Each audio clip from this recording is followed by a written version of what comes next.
Si tratta di sostanze perfluoroalchiliche. Allora, questa è una interrogazione datata maggio 2016. Naturalmente da maggio 2016 a novembre sono intercorsi dei provvedimenti. L'interrogazione comunque chiedeva appunto alla Regione Veneto, in base a determinate disposizioni del Ministero dell'Ambiente, essendo in condizioni di definire valori limiti di emissioni delle sostanze perfluoroalchiliche, di attuare appunto questi provvedimenti. Lo stesso Ministro dell'Ambiente, con una nota del 19 febbraio, aveva dato indicazione alla Regione del Veneto affinché, una volta definiti gli standard di qualità ambientali per i FAS, le sostanze perfluoroalchiliche, venissero definitivamente stabiliti in modo autonomo i limiti di emissione in applicazione dell'articolo 101 del decreto legislativo 152. C'era anche uno schema di decreto ministeriale, questo schema era stato inviato alla Regione nell'aprile del 2016. Nel frattempo però sono poi intervenuti i ministeri competenti e anche gli uffici della Regione Veneto che hanno provveduto ad adottare alcune limitazioni, prevedendo alcuni limiti appunto per quanto riguarda queste sostanze perfluoroalchiliche. Limiti che diciamo sono stati anche considerati di manica larga da più di qualcuno, ma che nonostante ciò sono stati oggetto, per quanto riguarda i documenti che li hanno istituiti, di interventi da parte di alcune, ad esempio dalla stessa azienda che è nell'occhio del ciclone, cioè la Miteni, e anche da altri, sono stati oggetto di ricorsi al TAR. E quindi la situazione si è evoluta. La domanda naturalmente non è più attuale perché questi limiti verranno previsti dalla Regione Veneto. Adesso sarebbe utile sentire invece il responso di questi tribunali. Grazie collega. Assessore Bottacin per la risposta.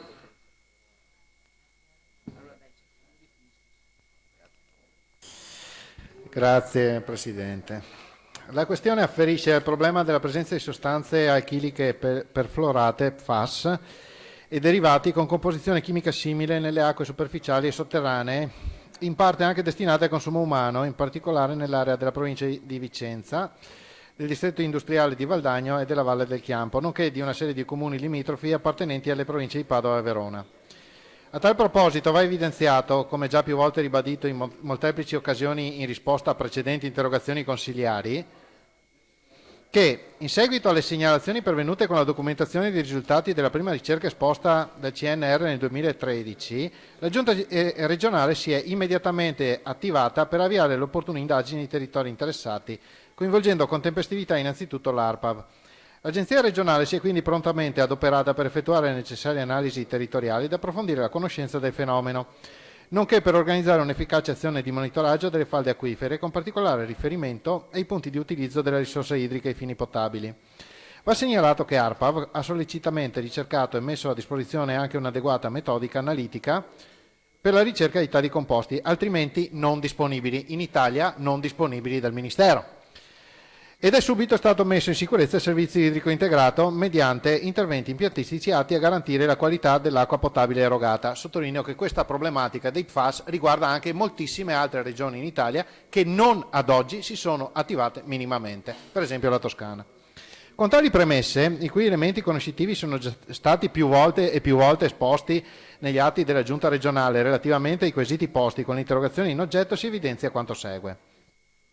Ai sensi dell'articolo 101,2 del decreto legislativo 152 del 2006, le regioni possono stabilire valori limite di emissioni diversi, in senso più restrittivo, da quelli di cui è all'allegato 5 alla parte terza del decreto stesso, mentre la competenza per l'individuazione di limiti di sostanze diverse da quelle elencate sul citato allegato 5 è di competenza esclusiva, come dice il comma 1, del Ministero dell'Ambiente, e la loro applicazione andrebbe necessariamente riferita all'ambito nazionale. A conferma del fatto che la fissazione dei limiti compete al Governo, lo stesso Ministero, a seguito di numerosi solleciti da parte della Regione del Veneto, ha modificato il decreto ministeriale numero 172 del 13 ottobre 2015, quindi 2 anni e mezzo dopo, a forza di chiederlo, pubblicato nella Gazzetta Ufficiale il 27/10/2015, che di conseguenza è in vigore dal 11/11/2015. L'allegato 1 alla parte terza del decreto legislativo 152/2006, definendo nuovi standard di qualità ambientale o modificando i valori di riferimento per quelli precedentemente individuati. Il decreto però considera, chiudo questo punto, Sì, grazie. però considera solo 6 sostanze della famiglia, mancando quindi all'appello tutte le altre sostanze della famiglia dei FAS. Continua ancora l'interrogazione con aspetti tecnici, ma ribadisco per la 150esima volta che, come dice il decreto legislativo, è il governo che deve mettere i limiti, e noi l'abbiamo chiesto fin da subito, lo chiedeva perfino l'ex assessore Conte. Grazie Zanoni per la replica. Sì, Assessore, ho seguito appunto l'evolversi della vicenda e i successivi atti che sono intercorsi sia da parte del Ministero che anche da parte della Regione.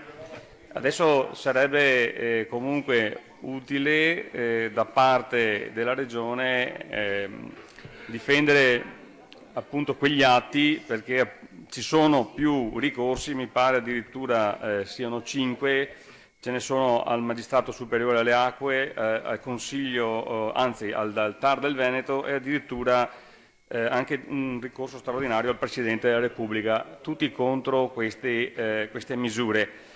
Per quanto riguarda, tanto per puntualizzare, il fatto che anche in altre regioni ci sono problemi e non ci sono stati provvedimenti tempestivi per quanto riguarda anche i limiti e così via, volevo dire che purtroppo, ahimè, diciamo che il caso Veneto è il caso più eclatante per quanto riguarda la vastità, l'entità e anche le percentuali di concentrazioni, perché nelle altre regioni sono casi più puntuali. Nel nostro purtroppo abbiamo il coinvolgimento di decine di comuni, addirittura in un'area con un plume inquinante della falla acquifera che investe addirittura 3 province: Vicenza, Verona e Padova.